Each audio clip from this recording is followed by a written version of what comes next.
Oke, sekarang kita mau bahas tentang angin muson. Angin muson itu sebelum kita masuk ada konteksnya atau kenapa dia bisa terjadi. Nah, ini kalian harus pahamin konsep ini, dia juga bakal berguna di astronomi. Jadi ini 4 tanggal penting yang harus kalian hafal. Ini mungkin di beda-beda sumber tanggalnya bisa beda-beda tapi nggak beda jauh. Tapi yang selama ini aku pegang tanggalnya tanggal ini. Gitu. Jadi ini gambar apa? Ini tuh lintang bumi. Kalau kalian perhatiin kan Indonesia di antara ini kan 23,5 sampai min 23,5. Ini lintang 0 derajat. Kalau ini kan berarti BBU, ini BBS gitu. Nah, kalau misalnya tanggal 21 Maret itu matahari itu penyinarannya lagi di Khatulistiwa, tadi 0 derajat, sama 23 September juga. Kalau di 22 Juni itu dia lagi ada di 23,5. 22 September berarti dia di min 23,5 derajat lintang.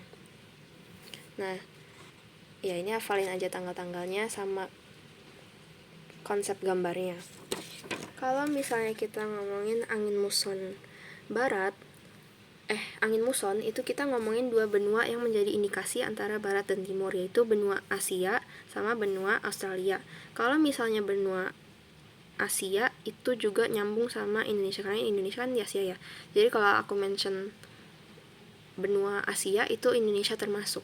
Kalau misalnya angin muson barat itu angin yang bertiup dari barat ke timur.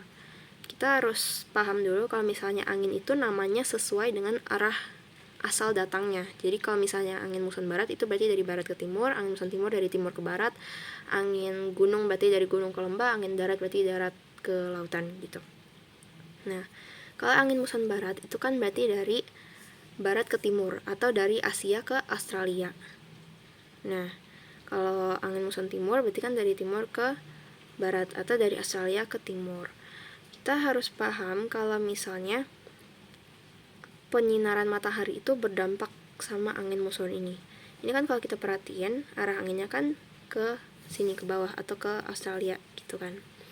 Berarti ini menurut hukum Bush-Balot, ini nyambung lagi ya ke hukum Bush-Balot, itu berarti penyinarannya itu ada di mana?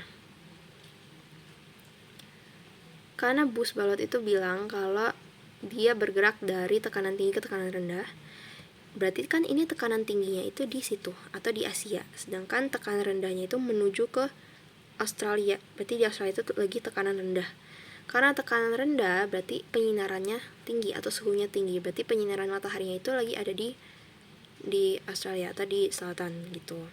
Sebaliknya kalau di angin muson timur berarti kan tekanan rendahnya itu di atas atau di Asia, berarti penyinarannya lagi di Asia. Nah, itulah sebabnya kalau angin muson barat itu Indonesia sedang mengalami musim penghujan, karena penyinarannya itu lagi ada di bawah. Selain karena faktor itu juga kalau misalnya angin muson barat itu kalau kita buka peta yang lebih luas, itu angin yang lewat ke sini dari Asia ke Australia itu ngelewatin perairan yang lebih luas, misalnya perairan Pasifik gitu. Kalau misalnya angin muson timur itu ngelewatin perairan yang lebih kecil, misalnya kayak kalau nggak salah Laut Cina, Selat Sunda gitu. Itu perairan yang lebih sempit. Makanya kalau musim penghujan itu saat saat angin muson barat. Kalau angin muson timur itu Indonesia lagi kekeringan dan sebagian di Australia penghujan gitu.